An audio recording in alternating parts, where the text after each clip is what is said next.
So, David, thanks so much for joining me. I have just three questions for you. Can you tell me a little bit about your way of facilitating virtual events, how you get the participants to truly be fully engaged in the learning?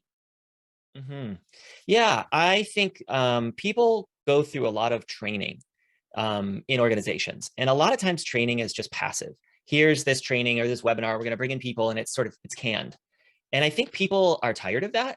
And sometimes it's relevant, sometimes it's not.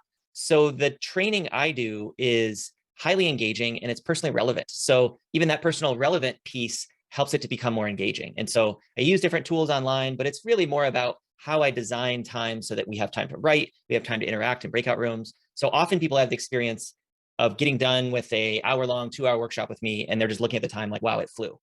So, David, one of the things you know that as I'm working to create the PX community, one of my founding principles is to remove that sense of isolation for those of us PX Mhm. professionals. And it's one of the reasons why I wanted to bring you to an event such as this because you facilitate them so well.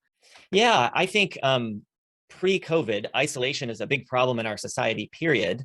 And then in this time of COVID, we're feeling isolation more societally. And in fields like patient experience, or other fields too, where you can feel like the only person who cares about it in your world, it's so helpful to connect with other people who are in that same field, but maybe they live in some other state. And so this is why I think it's really important, and I strive to and achieve the building of a sense of community, even in a short workshop, because we're tuning into ourselves. So we're not isolated with our own self, and we're tuning into each other and what really matters to us. And when we do that together, it's amazing what can happen. Thank you for that. And the next question is, can you tell me, you and I, as we thought about the topic of this event that we would do, we kept coming back to effective communication because we have a shared passion for that topic. Can you tell me your perception about communication, why it's so important to you? Yes, I think again, I'll think about the context of our society and how it seems like we're getting worse and worse at communication. And there are so many avenues of communication. We have email and social media and on Zoom and face to face and Slack and so many different things. And there's so many different aspects of communication we could talk about.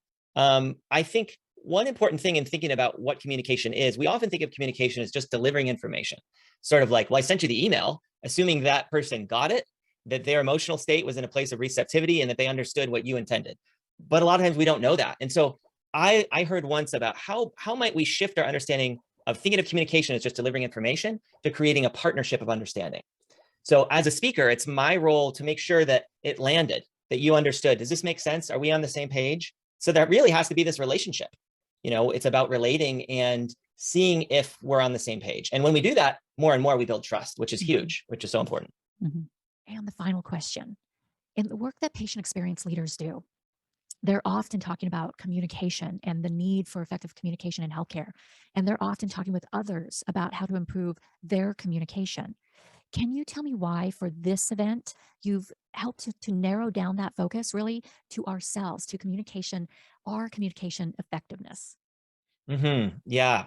Yeah, as we said earlier, communication, I mean, we know this, communication is so vital, and yet why is it we're not getting better at it? Well, part of it is it's a what one person from Harvard, Ron Heifetz, talks of as an adaptive challenge. It's not just a technical problem, it's not that easy.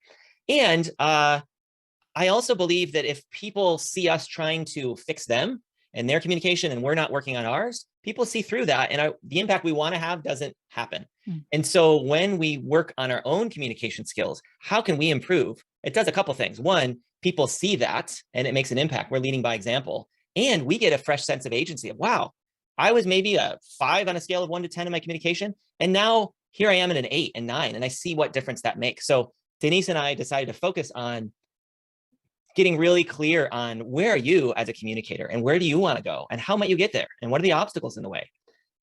So when I lead workshops like this that help people look at their own personal responsibility and what can we do, and we're doing this together in the workshop, people leave feeling really energized, like, okay, I've got this new plan, just a simple step I'm going to take forward, but I'm moving forward with all these other people too.